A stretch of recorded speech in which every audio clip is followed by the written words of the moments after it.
तो महिलाओं के उत्थान के लिए हमेशा ही सरकार ने योजनाएं चलाई हैं। जैसे हाल फिलहाल की बात करें तो एमपी की बीजेपी सरकार लाडली बहना योजना चला रही है। लेकिन क्या सरकार की योजनाओं से महिलाएं खुश हैं? क्या उन्हें इसका लाभ मिल रहा है? और मिल रहा है तो कितना मिल रहा है? इन सारी बातों पर महिलाओं की क्या राय है, वो क्या चाहती हैं और सरकार की योजनाओं के लिए क्या सोचती हैं, जानेंगे इस खास रिपोर्ट में। देश की आधी आबादी यानी कि महिलाएं, इनकी चुनाव में हमेशा बड़ी भूमिका होती है। विधानसभा चुनाव की बात करें तो मध्य प्रदेश में लाडली बहना योजना पूरे चुनाव पलट कर रख दिए थे। अब लोकसभा चुनाव नज़दीक है और इन्हीं महिलाओं की एक बार फिर बड़ी भूमिका इस चुनाव में देखने को मिलेंगी। तो क्या कहना है इन महिलाओं का, कुछ हमारे साथ मौजूद है, हम उनसे चर्चा करेंगे। लोकसभा चुनाव का बिगुल बज गया है, चुनाव शुरू होने वाले हैं। इंदौर में भी 13 मई को है। आप लोग किस तरह से देखते हैं, क्या मुद्दों पर महिलाएं मतदान करेंगी और क्या चाहती हैं?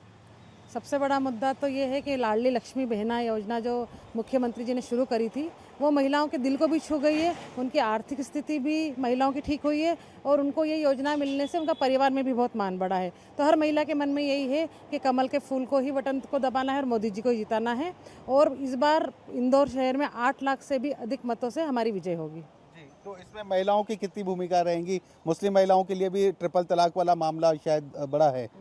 मुस्लिम महिलाएं भी अंदर से, ऊपर से तो वो दिखाती नहीं कि हम बीजेपी के साथ हैं, पर हम मुस्लिम महिलाओं से भी मिलते हैं तो वो अंदर से बीजेपी को ही वोट देंगी, क्योंकि उनके लिए सबसे बड़ा काम मोदी जी ने ये किया है कि ट्रिपल तलाक को ख़त्म किया है। तो महिलाएं बहुत सुरक्षित हो गई है।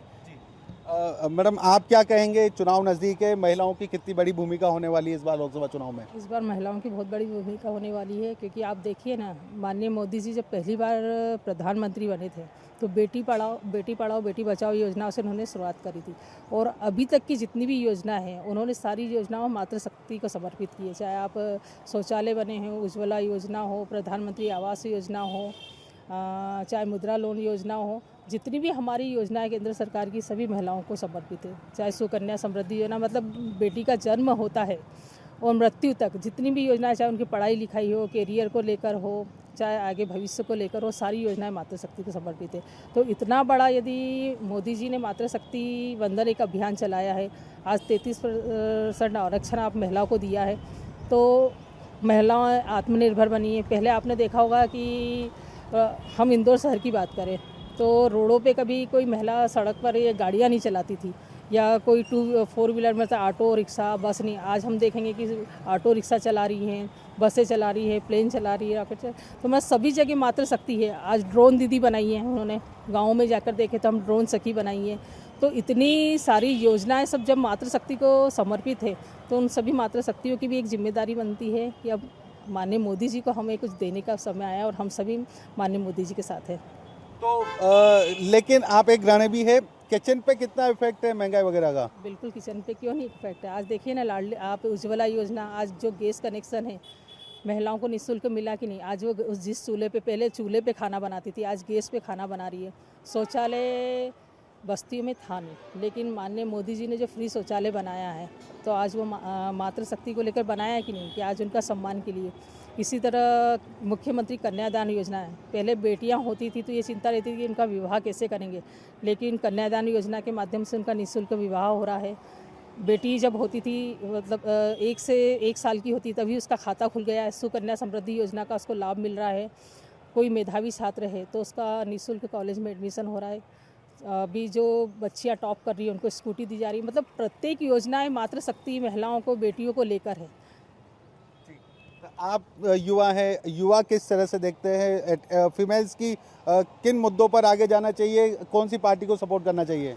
मैं तो पूरी तरीके से मोदी जी को सपोर्ट करती हूँ और भाजपा को सपोर्ट करती हूँ, क्योंकि उन्होंने बहुत सारे चेंजेस लाए हैं जो संविधान में भी ज़रूरी थे। जैसे कि 33% रिजर्वेशन हुआ, और अभी हम बात करें यूनिफॉर्म सिविल कोड की, जिसके आने से सारी रिलीजन्स में एक सेम रूल हो जाएगा। सो मुस्लिम को, सारे समुदाय को एक जैसा रूल्स उनके साथ आएंगे, तो महिलाओं के लिए भी बहुत अच्छा है जो निकल नहीं पाती हैं। और उसी तरफ एक लखपति दीदी की तरफ भी उन्होंने कदम उठाया है मोदी जी ने, जो अभी ड्रोन योजना चल रही है, उससे फाइनेंस में भी वुमेन बहुत आगे जाएंगी। तो हम सभी मातृशक्ति उनका सपोर्ट करते हैं तहे दिल से। Thank you. लेकिन किचन पे इफेक्ट देखने को मिल रहा है, महंगाई तो बहुत ज़्यादा हो गई, तेल, सब्जियां, गैस वगैरह, उसका क्या? नहीं, ये हमारा पूरा सर्कल ही, अगर आप सर्कल इकोनॉमी की बात करें तो हर तरीके से चीज़ें चेंज होती है। अगर महंगाई हो रही है तो हम कमा भी उतना ही रहे हैं पैरेलली। अगर मोदी जी हम, और महंगाई ऐसा नहीं है कि महंगाई बहुत हो गई, अभी आप जैसे दीदी ने बताया कि उज्ज्वला स्कीम से हम उस चीज़ को कम कर रहे हैं। तो बहुत सारे क्षेत्र में, चाहे किचन हो, चाहे फाइनेंस हो, चाहे गाड़ियाँ हो, सब चीज़ में ही मोदी जी ने हमें काफ़ी सपोर्ट किया है। स्पेशली मातृशक्ति का उनकी तरफ ज़्यादा योगदान है। महिलाओं की आधी आबादी है, आप लोग किस तरह से सपोर्ट करते हैं, आगे किस तरह से बढ़ेंगे, क्या मुद्दे रहेंगे जिन पे मतदान करेंगी महिलाएं? अब महिलाओं को आजकल मतलब बताना नहीं पड़ रहा है किसी को भी, सबको दिख रहा है कि आने वाले समय में और अच्छा समय आ गया है, सभी को पता है।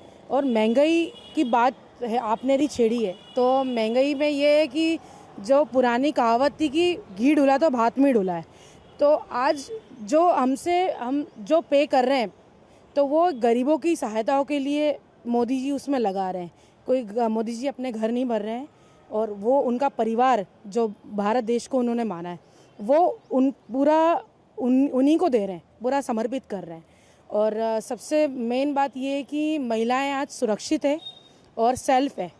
आज उनको 1000 या 1200 रुपये जो महीना आता है उससे वो कॉन्फिडेंटली बता सकती है कि यार हम सक्षम हैं और हम सेल्फ अपना काम कर सकते हैं। तो इस मुद्दे पे वोटिंग बहुत बेस्ट होने वाली है इस बार 13 मई को। और मेरी सभी से यही अपील है कि वोट ज़्यादा से ज़्यादा करें और सुरक्षित रहें और ध्यान रखें अपना, खुश रहें। जय श्री महाकाल। आपका क्या कहना है? आप लोग भी युवा हैं, युवा क्या चाहते हैं, स्पेशली फीमेल्स, लेडीज़, सरकार से किन मुद्दों पर आप लोग आगे बढ़ेंगे? मैं बात करूं यदि हमारी माननीय प्रधानमंत्री श्री नरेंद्र मोदी जी की, तो वो कहते हैं कि नारी वो शक्ति है, वो भारत की नारी, ना कम में ना ज़्यादा में, वो भारत के विकास अर्थव्यवस्था में बराबर की भागीदारी है। तो वो ये सिर्फ कहते ही नहीं हैं, प्रधानमंत्री नरेंद्र मोदी जी ने जो विचारधारा जो वो लेकर चल रहे हैं, जो उनके दूरगामी विचार है, जो सोच है, वो ये दिखती है कि उन्होंने जो महिलाओं के लिए और युवाओं के लिए किया है वो आज के लिए, वर्तमान के लिए नहीं है, वो एक भविष्य के लिए पथ तैयार किया गया है। वो जब बात करते हैं, यदि कोई विपक्ष जब 2029 की बात करता है तो वो कहते हैं कि हम 2047 की बात कर रहे हैं। तो ये उनके विचार दिखाते हैं। यदि हम बात करें महिला सशक्तिकरण की, तो वो किसी एज फैक्टर में नहीं चेक करते, वो स्टार्टिंग से, जब बच्ची मतलब भ्रूण हत्या से यदि हम स्टार्ट करें, वहाँ से उन्होंने योजनाएं डेवलप करना शुरू करी है। जो वृद्ध महिलाएं हैं वहाँ तक उनकी योजनाएं कार्यरत है। किसी भी स्टेज पे यदि हम बात करें महिलाओं की, तो किसी भी स्टेज पे देखें हम, यदि वो बच्ची है तो उसके लिए अलग से बेटी बचाओ बेटी पढ़ाओ योजना का सम्मान दिया जा रहा है। महिलाएं हैं, विवाहित हैं तो लाडली बहना योजना है, और यदि वो वृद्ध है तो वृद्ध पेंशन सुरक्षा योजना जो चली, सुरक्षा पेंशन योजना, उसके अंतर्गत उन्हें उनका लाभ मिल रहा है। तो महिलाओं को हर स्टेज पे उन्होंने साथ लेकर, और इससे सिर्फ महिलाओं की बात नहीं है, किसान हो, युवा हो, या महिला हो, या फिर श्रमिक गरीब वर्ग हो। हम बात करें श्रमिक मजदूरों की, तो अभी हम 4800 ऐसे मजदूर हैं जिनको 240 करोड़ कुछ ऐसी स्वनिधि द्वारा उनका योजना के अंतर्गत उनको लाभ प्राप्त हुआ है। हम बात करें अभी माननीय हमारे जो मुख्यमंत्री जी हैं मोहन यादव जी, उन्होंने वर्तमान में भी कई चीज़ें ऐसी बहुत ही कम समय काल में, जो अभी उनके कुछ 100 दिन हुए हैं उनके कार्यकाल को, और उन्होंने इन 100 दिन के अंतर्गत कई कड़े फैसले लिए, कई संवेदनशील अपने जो उन्होंने फैसले सामने रखे हैं, वो दिखाती है कि भारतीय जनता पार्टी की विचारधारा क्या है। उन्होंने जैसे फर्स्ट डे जिस दिन उन्होंने अपना शपथ ग्रहण किया था, तो उसी दिन उन्होंने ये बात रखी थी कि लाउड स्पीकर्स नहीं होना चाहिए। हम यदि बात करें तो ये महिलाओं के मुद्दे नहीं है। हाँ, महिलाओं के मुद्दों की बात करें तो उन्होंने महिलाओं के लिए भी कई सारी चीज़ें हैं। जैसे अभी हम बात करें युवाओं के लिए, तो नया स्टार्टअप, यदि हम बात करें ऑल इंडिया में, तो इंदौर और हमारा एमपी 2022 और 23 में लीडर के रूप में सम्मानित किया गया है। ये बहुत ही अच्छा है हमारे यहाँ के लिए, हमारे विषय और हमारे गौरव की बात है कि माननीय मोहन यादव जी के नेतृत्व में हमें 2024 में 23 में ये लीडर का जो सम्मान मिला है, ये दर्शाता है कि हमारी सरकार युवाओं के प्रति किस प्रकार कार्यरत है। तो ये तमाम महिलाएं हैं जिनका स्पष्ट कहना है कि वर्तमान में जो सरकार है अच्छा कार्य कर रही है और इसी सरकार से आने वाले समय में और बेहतर की उम्मीद है। पुनीत विजयवर्गीय, विस्तार न्यूज़, इंदौर।